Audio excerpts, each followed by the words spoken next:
In my sleep, I could hear Clyde's voice. He was talking about the future.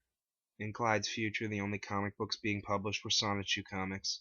He saw me living rich on a mountain of dash,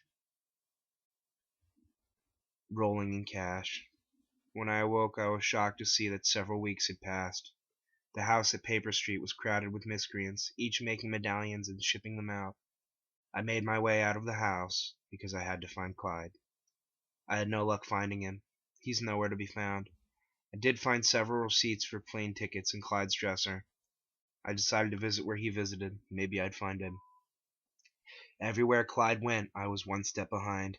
Every GameStop, every Golden Corral, every McDonald's within walking distance of an airport, there was a vibration in the air. The floor still damp from last night's name-calling. Sonichu Club was there. In St. Louis, Missouri, I finally found Clyde. "Good to see you again, sir." This was the cashier at V-Stock. His employee name tag read, Jake. "Again?" I was dumbfounded. I had never been here in my life. When was the last time I was here?" Jake looked at me like I was a minority. "Last week, sir. Everything's going according to plan." "You sure about that?" I asked. "Positive. You were standing right there going over the details of Project Miscreant."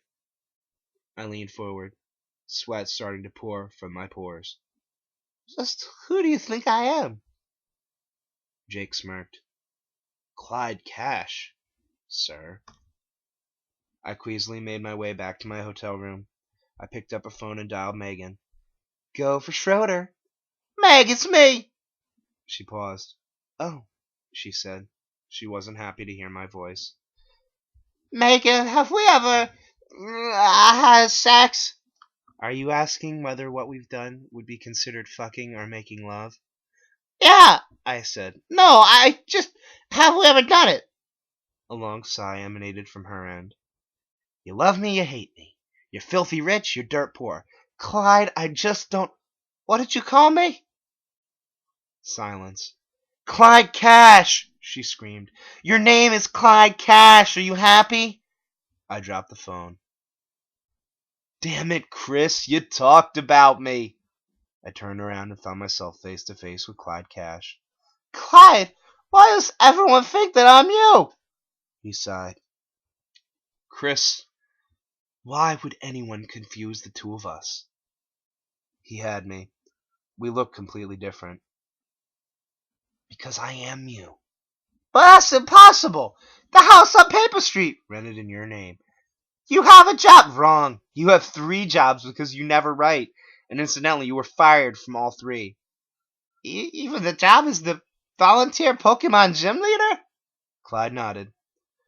"The changeover isn't complete." "Not yet." Clyde adjusted his red headband.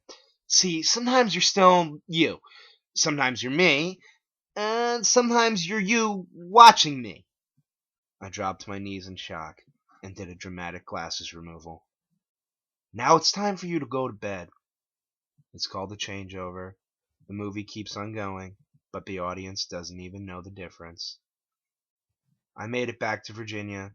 I didn't know how, but I did it. What happened next I won't go into much detail about, just that the miscreants tried to cut off my pickle. I found out the truth behind Project Miscreant. Clyde is planning to use his medallions to blow up DC Comics headquarters, Marvel headquarters, Dark Horse headquarters, and Image Comics headquarters. The only publishers left will be small-time indie publishers, bringing Sonichu to the public's attention. In a way, it's almost beautiful.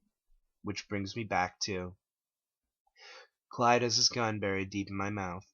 It was a modified version of a 1984 Transformers toy.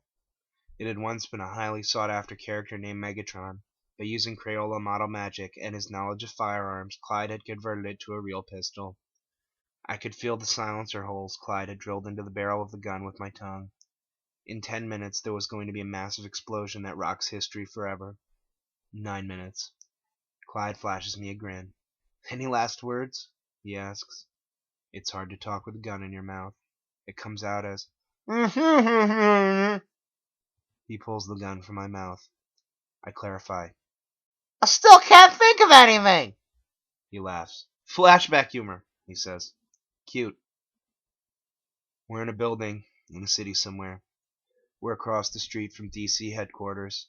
I can see Clyde's medallion delivery truck parked outside. 7 minutes. I've got to get myself out of this. I've got to. Clyde's holding a gun. He's pointing it at my head. Clyde isn't real. I have the gun. I look down. I'm alone in the room. I'm holding the Megatron pistol. I look out the window. 6 minutes. I look down at the gun. I hear Clyde in my head. He's telling me I'll never be rid of him. 5 minutes. I put the gun to my temple. 4. I pull the trigger. Pink. It's a toy. A transformer with Crayola model magic on it. I couldn't even harm a fly with it. I hear a voice. Clyde? It's Megan. I have no idea how she found me. She runs over to my side and I look at her. Are you okay? She asks. I honestly don't know at this point. Megan, I say.